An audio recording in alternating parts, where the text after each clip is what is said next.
are again. Yes, we are. Unfortunately, the episode we were going to do tonight turned into another meta. This is the first double meta we're ever going to have in a week. This episode publishes on Friday, the 24th of March. It's episode 23.7, and this is all about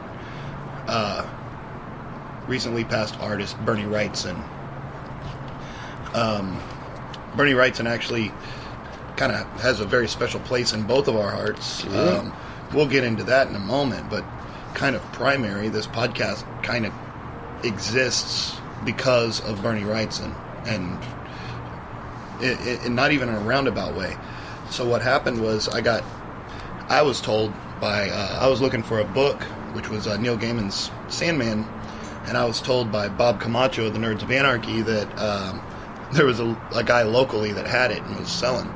So I got in touch with that guy, and that guy happened to be Scott. And so when I went over to his house and we started talking about stuff that we liked, one of the things that we really kind of met on the minds of was Sandman. You know, I told him I was also on the hunt for some Wrightson art and old horror comics, and he clued in on that and was like, "Oh, cool.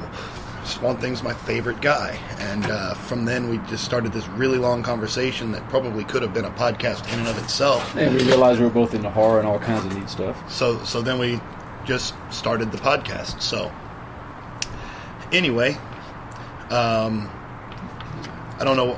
I'm talking a little bit quiet because my kids were kind of still on the cusp of sleep, but I don't need to talk quiet because I'm outside.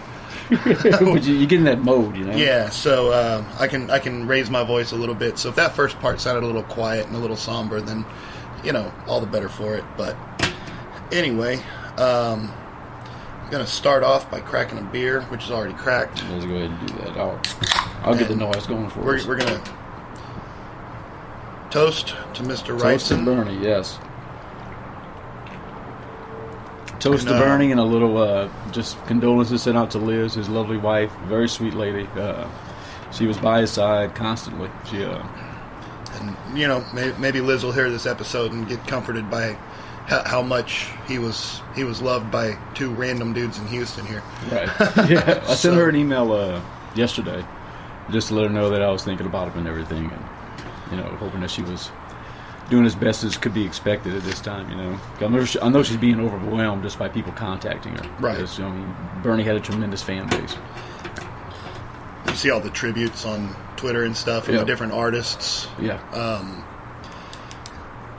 When you see an artist's catalog, and you have a tendency to like turn pages and stuff, you don't dwell on the individual images so much, but with Wrightson you kind of do because they're so thoroughly detailed. I was showing somebody the cover from Mary Shelley's Frankenstein he did in '83 yesterday, and he could not believe just how much intricate detail is in that picture. You know, and what was most amazing about it is, you know, it's a picture of a laboratory, all the devices you'd expect in a laboratory, and the Frankenstein monster and Dr. Frankenstein. The way he was able to keep everything in proportion throughout this entire picture to where it just flowed it's amazing. Yeah? It's absolutely incredible, and how clean it is. Yeah, all of his white space is empty. There's no pen strokes. There's no pencil strokes out of place. His white space is. It's almost as if he drew with the white space rather than the dark. Right. You know, and that was one of the things about his art that always struck me, is that he draws not with the darks, not with the shadows, but with the light. Mm-hmm. And he uses the shadows to accentuate the light. And just incredible work. So let's get into it. Bernie Wrightson. Been drawing for a long time. He was born on October 27th, 1948. Halloween baby.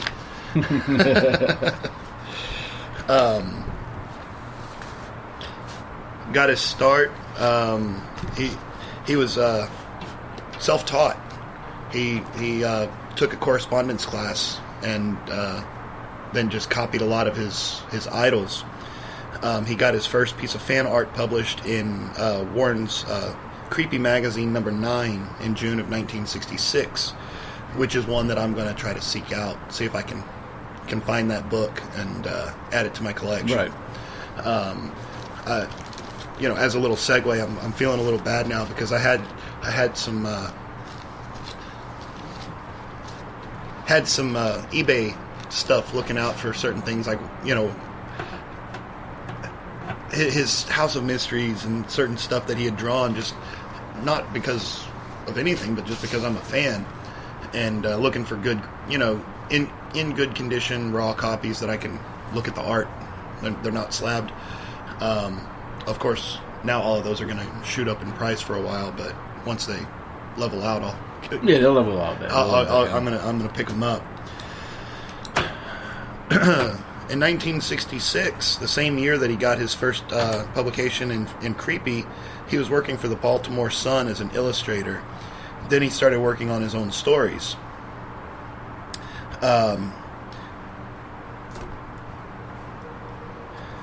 He showed a piece to editor Dick Giordano. Yeah. I don't know why I can't say his name. His name's on so many of the books I own. So many covers. You were talking about that last episode. And he got a freelance assignment, and his first professional story was The Man Who Murdered Himself in House of Mystery 179, and that would have been March to April of 1969. So almost 50 years ago. Bernie got his first published in DC Comics. Yes.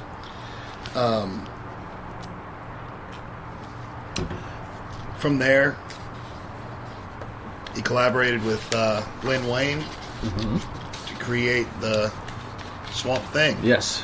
Which we did a whole episode on the Swamp Thing not too long ago. Scott's spirit animal. Yes, that is correct. It's all over my office. Him and Len, they came up with just House of Secrets 92, the opening the opening segment. That particular issue was about Swamp Thing, and there was no background story at that time. It was just a monster that came to the rescue of a lady that was in trouble, and it hit something. It hit a nerve with people, and they wanted to see more of it. And a couple of years later, it blew up. It's a tragic story, Yes. And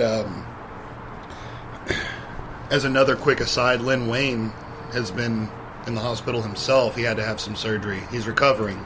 Right. But we wish him well as well. Because, man, this one hit, man. And it was so sad, man. The thing about it is, whenever he got sick again, when I had heard from Liz that he couldn't do interviews and everything in January, everyone that I've known, when cancer comes back the second time, it's short. It's not going to take long. It's sad to say, but that's how it's always been. She said he was at a point where he wasn't cognizant anymore. He couldn't have a conversation anymore. He signed his name. He couldn't draw. He wasn't him anymore. Mm.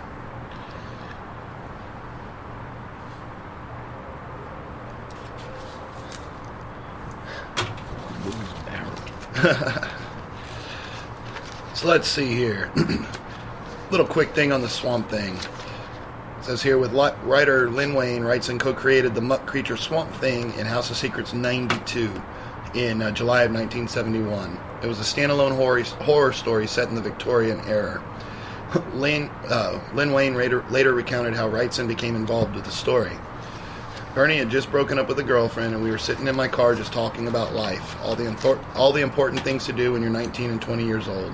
And I said, I just wrote a story that actually kind of feels like the way you feel right now.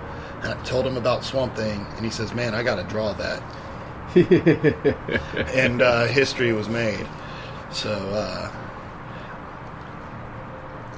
he did his own scripts and artwork in Bad Time Stories from 1970 to 71. Each story being drawn at a different medium: ink wash, tonal pencil drawings, duo shade paper, screen tones, along with traditional pen and ink and brushwork. And then he and Marv Wolfman co-created Destiny in Weird Mystery Tales #1. It's the one issue that I have. It's an issue that I got, and I got it signed. So it's one of the prizes of my collection. It is not in wonderful condition. It is in, well, it's wonderful condition for me. It is in well-read condition. And it's got his name scrawled across the front, and I couldn't be happier. I've got some little comic frames, but unfortunately it's the old, the Silver Age still, whenever it's a little bit too wide for my frame. Right. So I can't display it yet until I get the right size frame. But that's one of my favorite books. And if you're listening and you're like, who the hell is Destiny? Well, I mentioned in our collector's issue that just recently came out how I'm a big fan of the Sandman. And when Gaiman took a bunch of old, retired, so to speak, characters and he put them into his Sandman series, Destiny was one of the Sandman's brothers. And so Destiny was actually a host of the old House of Mysteries, or Weird Mystery Tales, where he'd introduce the story and then comment on it later on. He was the narrator. And it's kind of funny. I have I guess it's Secrets of the Haunted House, or there's a Secrets of the Haunted House. And it's funny because all of the other characters, so Cain and Abel, and Madame Xanadu, Eve, and Lucian, they're all making fun of Destiny for not having his own book, because Weird Mystery Tales had recently been canceled.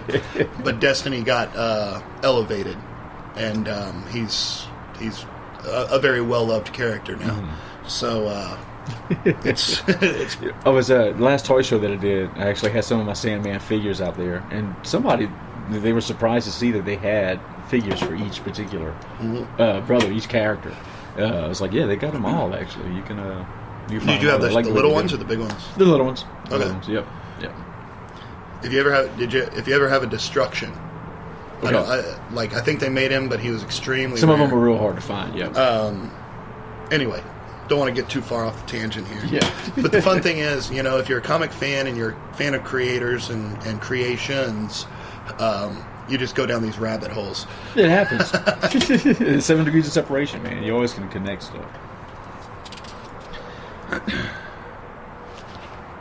So Wrightson had been asked by DC to handle the art for its revival of The Shadow, but he left the project early on when he realized he couldn't produce the necessary minimum number of pages on time because he was working on Swamp Thing. Okay. That was his baby. That was his love. Another thing is, because I had this interview with me that he did back in the early 70s, and I love the answer to one of his questions is, how is your working speed? And he puts slow. And you can tell. I mean, his illustrations are very intricate. He takes his time with this stuff, and this probably had another factor to do with it, is that he wasn't going to be able to finish it in time. Absolutely. And the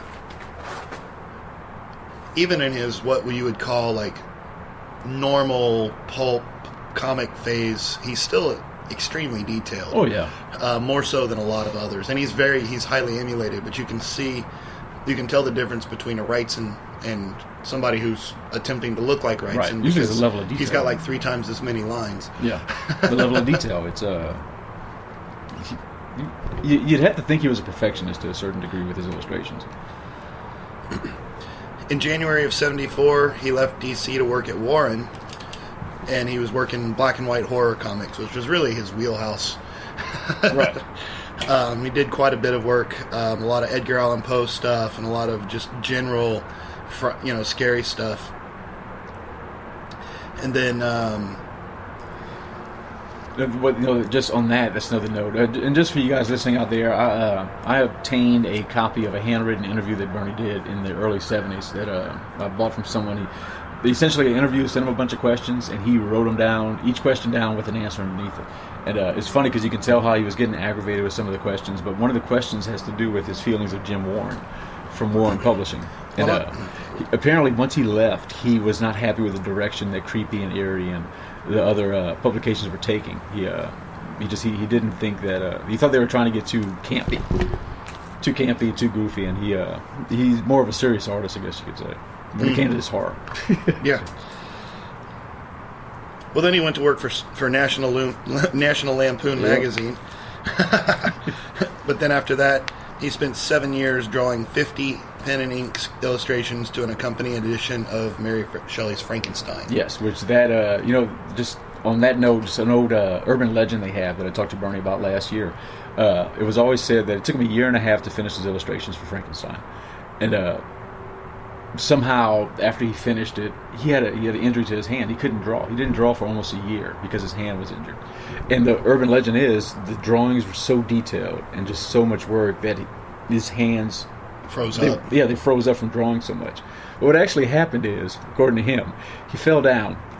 And he caught himself with his right hand, and he sprained his hand, and that's why he wasn't able to draw. A lot of folks think that it was because of the illustrations, but it's actually But he told me, he said the other story sounds a lot better, right? So he kind of lets it go.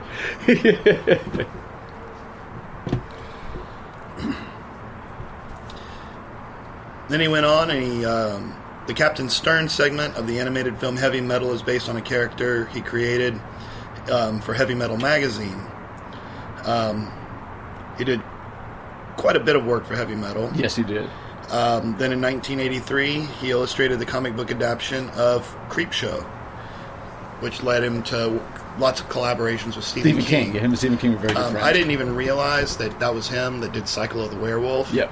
I read, and I used to have, obviously I don't have it now. I wish I did, but I had the original Cycle of the Werewolf. It was an illustrated... it was basically a graphic novel. Yeah. But, I mean, it was full text with pictures. Yeah, I have it at home. And I remember just staring at those pictures.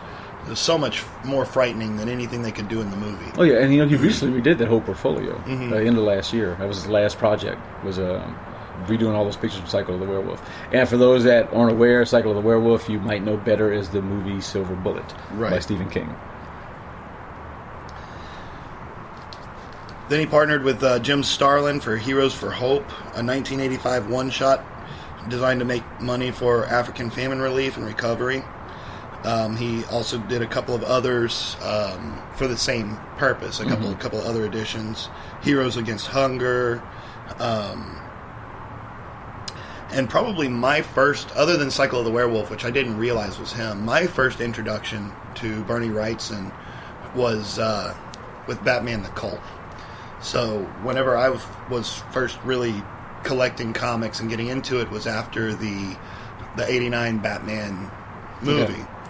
And the Cult had just come out in graphic novel form. And there's the poster of that cover of Batman where he's all hunched over and just looking extremely... I think I know the one you're talking about. He looks quite evil.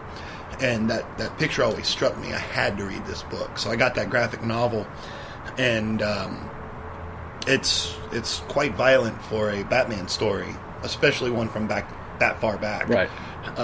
And it's the one where he actually he kills. Yeah. He's broken, and he ends up killing people because he's drugged and he's out of his mind. But the thing about it is, was it just that the drugs were allowing that dark side to come out that had always been there, right? Know? But it was a departure for Batman, and so I always had that graphic novel. I still do, and then I found the original 4-part miniseries.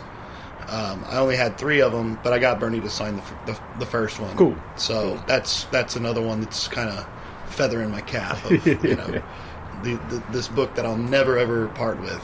Right. He says that Batman was one of his favorite characters to draw out of everything. He loved Batman. He loved the story behind it and everything. So interesting how Batman and Swamp Thing get into it quite often. Yeah.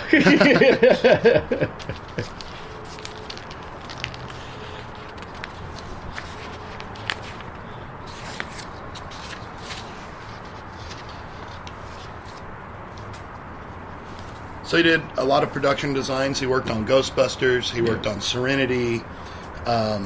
He worked on Frankenstein Alive and a whole bunch of other stuff. I mean, he's got a long bibliography. But I was just, kind of going through all of this and just being like, man, just the amount of work that one is able to create. Right. when you're following your passion, when you love what you do, he was also one of those guys who he was a very outspoken advocate for the artist's rights. He realized that artists were getting screwed over. I mean, they were paid by the page, but then those pages were being sold for big money in galleries and at comic conventions. They were giving up rights. They were giving rights to all their artwork. And they were giving up rights, and so there was people making tremendous amounts of money off their art, and these artists weren't getting anything for it. So it was him and Neil Adams. Neil Adams is the big one, yeah. That got together and worked, and so they started getting some of the artists' rights back. But because I think, as Bernie says it, what they used to do is essentially they would give them a check for their work, and on the back would be a stamp saying they were giving up all rights to the artwork itself, and the only way they could cash that check was to agree to that thing. And Neil Adams brought that to his attorney and said, "Is this legal?" Yeah. Well, you got that interview. Let's go ahead and just. I mean, we're here. It's rough to read this thing. It's just because it's in his handwriting and everything. It's not the simplest thing to read. That's why I was kind of picking up some stuff here and there on it. Keep going. I'm gonna find one of the better questions in here to go ahead and go through. Actually, I like this one a lot. The interview asked him what his favorite comic artist was. Who's your favorite comic artist? And he actually tells him, he goes, "I can't pick just one. There's no way. You see, give me a break. I can't name just one guy because all the others would feel slighted."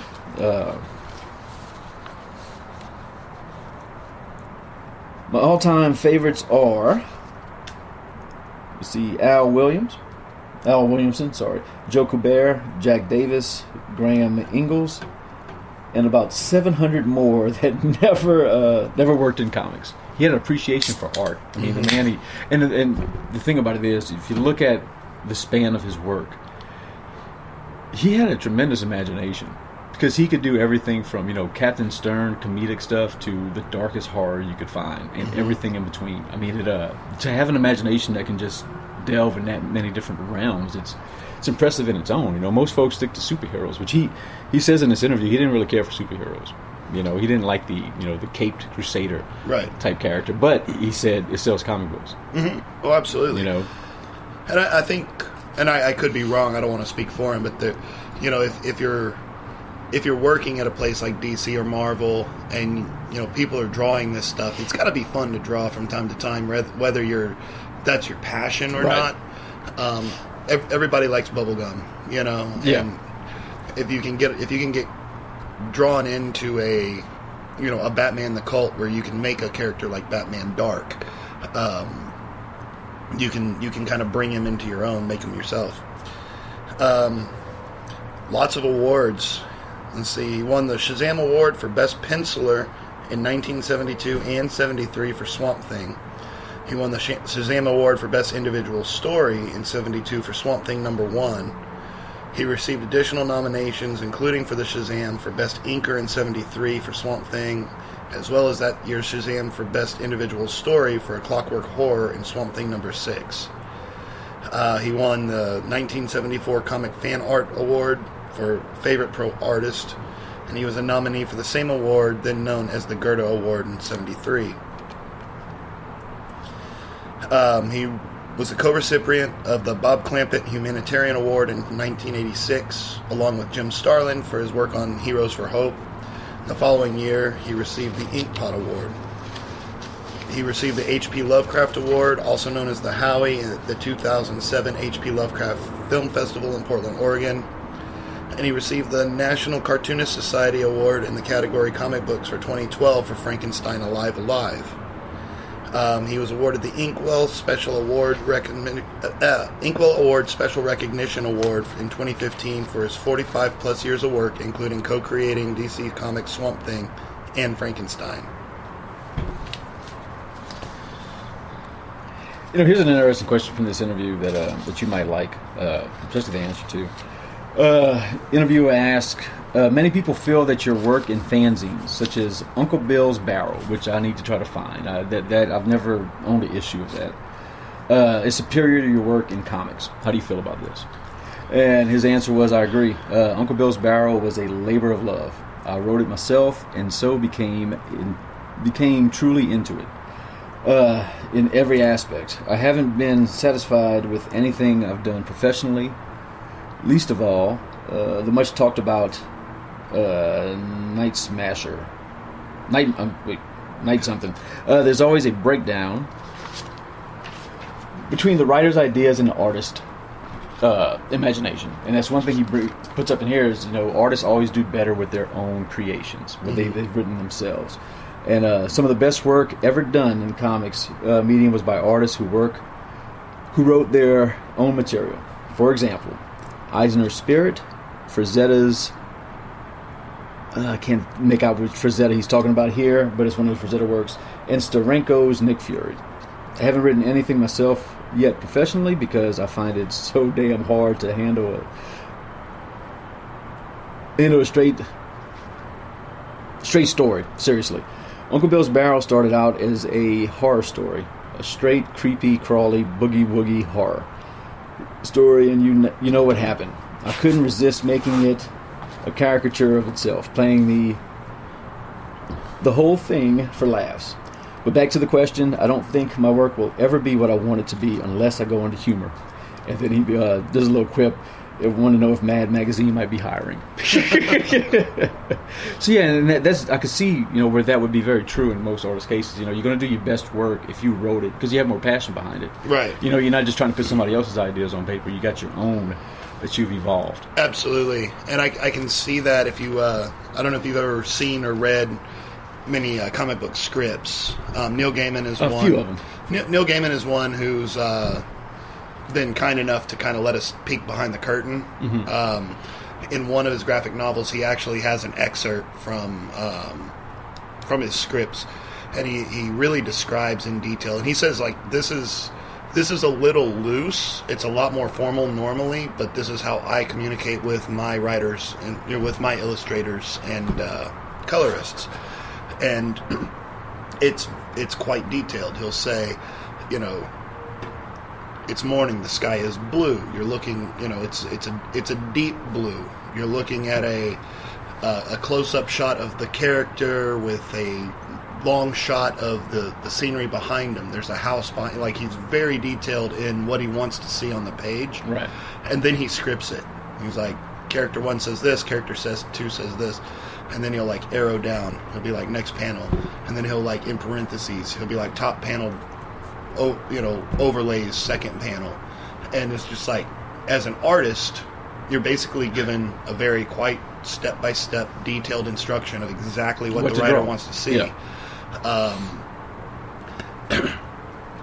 Now, there's other methods. You always hear about Stan Lee and Steve Ditko and Jack Kirby, where and I don't know, there's a lot of controversy, but apparently Stan Lee would give a very brief rundown. He'll say, the story is Spider-Man's doing this, he's doing that, he's doing these other things, the bad guy is the Scorpion, blah, blah, blah. Mm-hmm. And then Jack Kirby would go home and just draw it all and script it all, and then Stan Lee would go in and take those pictures and finish writing the story on top of it. More of a collaboration, right? Which is bizarre that Stan Lee got all the credit, but don't get me started on that one. Well, no, but this is a completely different subject. But you can see somebody who's maybe as detailed and as passionate as Bernie, not liking those constraints. The artist says draw Frankenstein. Well, I know what Frankenstein looks like. I'm on it, and I can see where that would cause a slight riff. And I don't even know if it would be as bad as if you've drawn it and then they come back and they're like, oh no, this was a daytime scene, and you're like, Urgh. You put all your work behind it and you're thinking you have to change everything. That would be frustrating, man. This is in the day before, well, in a lot of his cases, and even fax machines, where you're at the board, you just draw it, you go home, you draw it, you bring it in, they're like, nope, that's not right. Or maybe that's right, but we're not going to pay you full because you forgot that it's a daytime scene, not a nighttime scene. This isn't exactly what we wanted. hey man, but he stayed with it, and he made a successful career. That he did, and a career that he loved. You know, that he truly did what he was passionate about. And I've unfortunately I never got to meet him. He was at Comic Palooza here last year. Yeah. And I couldn't go to that show. And shout out to Daniel Hoffman from Nerds of Anarchy. He was the one that actually grabbed my books and got them signed for me. Because honestly, that was the only person at that entire show that I cared to see. But I was going to be out of town. I couldn't go. Right. So, I chose I didn't want to overload him. And I know how artists are. Well, I don't know how artists are. I know if I was an artist and some random dude showed up and he just had a big random stack of books for me to sign and didn't really have much to talk about, just please sign them so I can go flip them on eBay, I would be pretty pissed. Right. That's the reason Neil Gaiman doesn't do a lot of signings anymore. Or he does very personalized. Yeah. He'll be like, to Billy on this date. It's like you're not gonna get all the money you think you're gonna get off of this. But for me, just getting the books signed, having them, I've recently been thinking about kind of spring cleaning out my collection, kind of just not necessarily like getting rid of a bunch of stuff, but just kind of culling some of it, kind of streamlining it and stuff. Those are the ones that if I end up with short box of all my best, those 3 are going to be in there. Right. Those are going to the girls. And like a lot of the Wrightson stuff that I have, the stuff that I love the most, it's not really worth that much to anybody except for me. I got a signed copy of Captain Stern #1. Nobody probably wants that, but I love that book. His illustrations in the series Gargoyles, a little mini-series that he did for Marvel, those are badass. I got those at home. I'll show them to you sometime. And there was a comic book series of Frankenstein that he did that is really, really good. Mm-hmm. I got him to sign one of those for me. So he was great at Comic Palooza last year because he hadn't been in any shows in almost 2 years because he had been sick, and he had just started getting on the road again. So he was happy to sign anything. He was well, and Daniel said, because I sent Weird Mystery #1, and he said that he was excited to sign it. He was real happy. He pulled it out and was like looking through, and he didn't draw the interiors. I don't think he just created the character with Marv Wolfman, but he was pointing out like, this and that and whatever, and he was all excited, like he was proud of working with them on that book, right. And so it's makes me happy that it wasn't a Spider-Man #1 sort of thing. Yeah. Like, give me. Well, I had my House of Secrets '92 I brought to him, but he was excited to see that one too. He goes, "Oh, look at here!" Like, I'm there with my Swamp Thing shirt on. My daughter's all excited; she's meeting the Swamp Thing guy and stuff. Yeah, it was really, really good to meet him. Well, I'm looking at his bibliography here, and these are the ones that I have. I'm gonna put all of these on my want list. All the stuff that, that's cool that he did something for Aquaman. I guess that's kind of neat. But I've got Batman 265. He did Batman. He did 4 different 1, 2, 3, 4, 5 different covers. So those are have to have. Right. I've got the Batman the Cult. I've got House of Secrets 106 signed. I've got Secrets of the Haunted House #5. That's that one with that cool ass jack-o'-lantern. Yeah, it's like iconic. Yeah. I've got Swamp Thing #4, #9, and #10. Okay. So I need to get those other 7. Here's one. He did a 4-part miniseries with Jim Starlin called The Weird. Okay. Which is actually really, really good. And it's fully he did the whole thing. Okay. And I've got that. You can get it in cool. You can get it in dollar bins, but it's an awesome story. He did a Wonder Woman Annual 7, and then I've got the Bernie Wrightson Master of the Macabre, that mini-series. You got to wonder if a lot of those one-offs that he did, was just like, hey, Jenkins is out sick. Can you cover this for us real quick? Work. Yeah. Which, hey, like that Aquaman, well, it looks like He did Aquaman Annual 4 in 1998, and then he did Wonder Woman number 7. They were both annuals in 1998. So I wonder if it was just like he was doing a series of annual covers. Yeah, may have been. Because he also did Annual 22 in 1998. So he did covers for several books. So it might be just something I have to look up and find. What all do you have on that list? Oh, I got, let's see. Well, what's not on this list, which I was surprised at, was that Frankenstein series that I told you I got. I was looking for it, but that's not. But it's a three book series that I have. That and I also have House of Secrets 92. I have 93 and 94. I got Plop number 1, which is I don't know if you're familiar with the Plop series. Plop number 1. I got Kong the Untamed number 1. I have Swamp Thing 1 through 10, and also the second edition of Swamp Thing. And there's also Roots of Swamp Thing that he did with Alan Moore. Bernie Wrightson got in with him and did that one too. I got that one signed by Bernie. I got the Captain Stern 1 through 5. I have the Hellraiser number 1 that he did in 89. Gargoyle number 1. I have that cover. I got the Punisher Purgatory 1 through 4. I do have that set. Let's see, let's flip the page. Did you realize that he was on these when you got them? Most of them, yeah. Okay. That's why I got all his heavy metal covers. I have all his creepy covers. See what else. I got the Tomb of Dracula 43. I do have that one. Werewolf by Night 35. The special edition of heavy metal. The creepy and the eerie, which I need to go back through and make sure. But I'm pretty sure I have all the covers. I made a point to go and find all the covers that he had done on those. The Frankenstein book, the hardcover from '83, and also Psycho the Werewolf. I got a copy of that too. So, plus tons of posters and everything else that. Your collection dwarfs mine. A lot of these I didn't even realize he was on. People don't realize a lot of the stuff that he did. Like you guys out there might have heard him mention. Billy mentioned Ghostbusters a little while ago, but Bernie was involved with the creation of the librarian ghost right at the beginning of the movie. The very first ghost you see, and the guys are in the library in the basement. That's a Bernie Wrightson creation right there.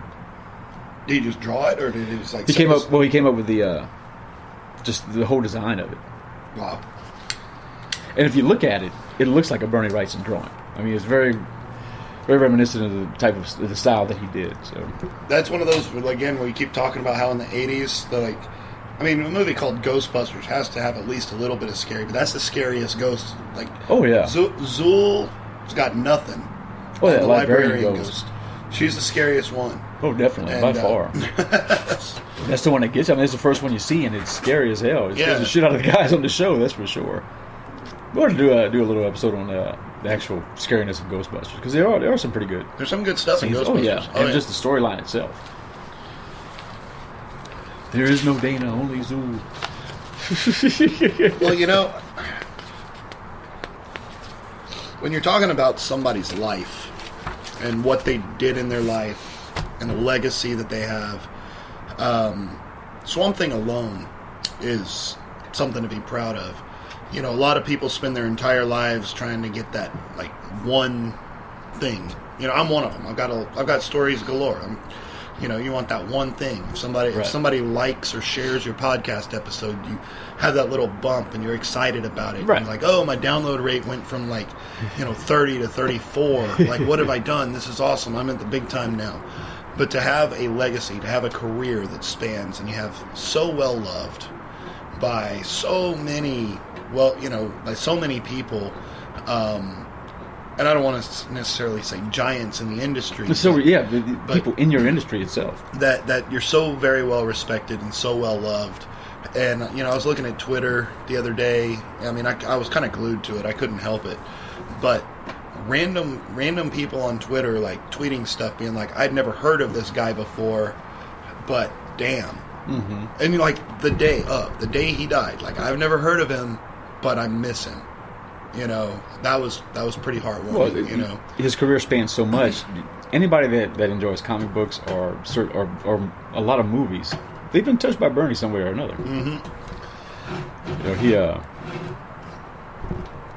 One of the things I talked to him about with Swamp Thing was how he felt about the direction it took with the changes in the origin story and stuff, and he thought it was beautiful how long it had lasted, and how they were able to keep it fresh and keep it going. So he was fine with everything they were doing with the character. it's a good character, and you know, it's kind of funny how in those early things they kept, you know, he's like, oh, he's a muck encrusted, you know, what was it, muck encrusted blasphemy or something. Yes, yeah. It's like, and they kept talking. I was like, dude, stop insulting the guy, man. He's already been through enough without like his creators insulting him. But you know, of course, there's always the man thing. I never got to ask him about the man thing, Swamp Thing controversy, as far as which one came first, chicken or the egg, that type of thing. But I never got him to do my commission either. My Swamp Thing choking man thing out, which would have been great. I'll have to get somebody else to do that one for me. You can find a man thing artist and.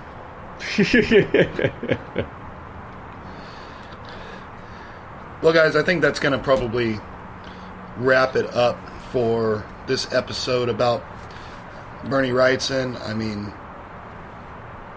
as with any time, whenever somebody passes away, whether it's somebody you knew or, you know, didn't know but respected or whatever, it's always tough. And we just did a tribute episode for Bill Paxton. This year's starting off just like last. It's hitting like 2016, so let's hope that it kind of slows down. We're almost all the way through the first quarter. They're not dropping as quick, but let's hope that the Reaper stays his hand. Right. And this is definitely one of the, like I said before, there's some celebrities or artists that have passed away I miss more than certain family members, and this is definitely one of them. Let's drink another toast to Mr. Bernie Wrightson. Mr. Bernie. You're part of the green now, man.